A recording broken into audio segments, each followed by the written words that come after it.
On June 12, 2025, Air India Flight 171, a 787-8 Boeing Dreamliner, took off from Ahmedabad in India bound to London.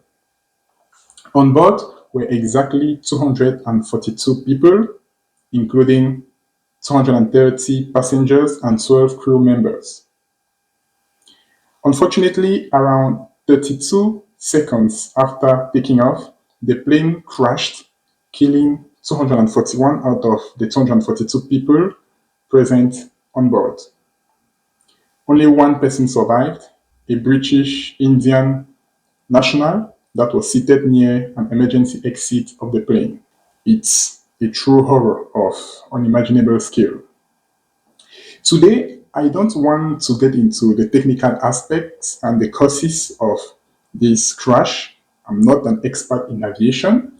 Rather, I would like to give an answer to some of the comments that I've been reading on many social media platforms as regards to the statistical outcome of this plane crash. I heard many people say that it's a miracle that one person survived this tragedy. I would like to rebuke this argument, this claim, using rationality and pure logic. So, when people say it's a miracle, what are they talking about actually? I have the impression that they are assigning a divine person, maybe God, to the survival of the individual. First, I want to mention that God's existence is an unscientific argument. It's an unscientific opinion because it cannot be proven, it can't be ascertained for that matter. But okay, let's admit, okay, that God exists and that the survival that we witnessed was actually his work. Okay, let's now apply the same logic that these people hold in reverse, which is that God is responsible for saving this individual, right? It means, by extension, that he's also responsible for not saving the other 241 people. It's rather logical. Like, you don't get to credit a high power or God for saving one individual for the good without holding him accountable for the bad. It's rather obvious, right? But unfortunately, that's what many people are doing. They are cherry picking events that feel comfortable to them and throwing away the bad side of the same situation. Now, let's reframe this from a scientific standpoint. In any disaster, survival outcome follows statistical probability, which depends on the physical conditions, human physiology, and other factors. The lone survivor was seated on seat 11A near an emergency exit, and interviews confirm that the cabin actually broke into two parts in a way that shielded this individual from the worst part of the impact. So, looking at things this way, we can't say it was a divine happening. It's rather the physics, okay, that saved this individual. And yeah, the physics and the chance, okay, of this thing happening that saved this individual. In fact, I even want to say that this outcome is consistent with how mass casualty events take place. There is always, statistically speaking, a very small chance of surviving when the right conditions are met.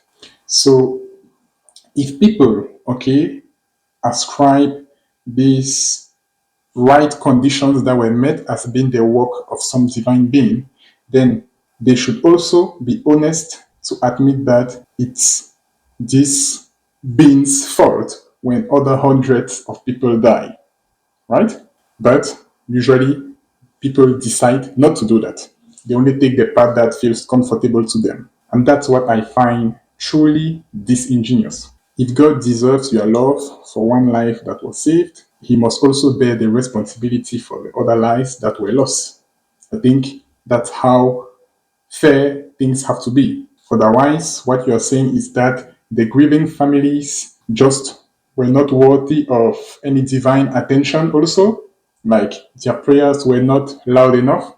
Is that what these people mean? You agree with me that that line of thinking is really awkward and irrational. I even want to say that it is cruel because it lets us bypass hard questions by cloaking tragedy in mysticism, which I think is very dangerous. So here is my position as regards to this situation and generally for other similar cases. If there is any God, then he operates on a scale so vast and using methods so complex that we can't comprehend his logic. If there is any God, that is something still to be proven. It could be that we are just too limited to understand the why behind suffering. And if that is the case, let's stop pretending that we understand things when we call his actions miracles. Because if we use the same logic, then he's even more accountable of the bad things, of the bad side, than the good one. The truth is that we should just admit that we don't know and things happen like that. I think that this humility is far more honest than having false certainties. So, in conclusion, what happened to Air India Flight 171 is not a miracle, in my opinion. If it is true that one person survived, remember that there are other 241 people that did not. And we should respect the grievances of their families that are mourning, okay, their beloved ones that were present inside this plane. Of course, if you don't agree with my position, there's absolutely no problem. Okay, we are here on a liberal platform. Feel free to express your thoughts, the comments, and let's discuss about it. Cheers.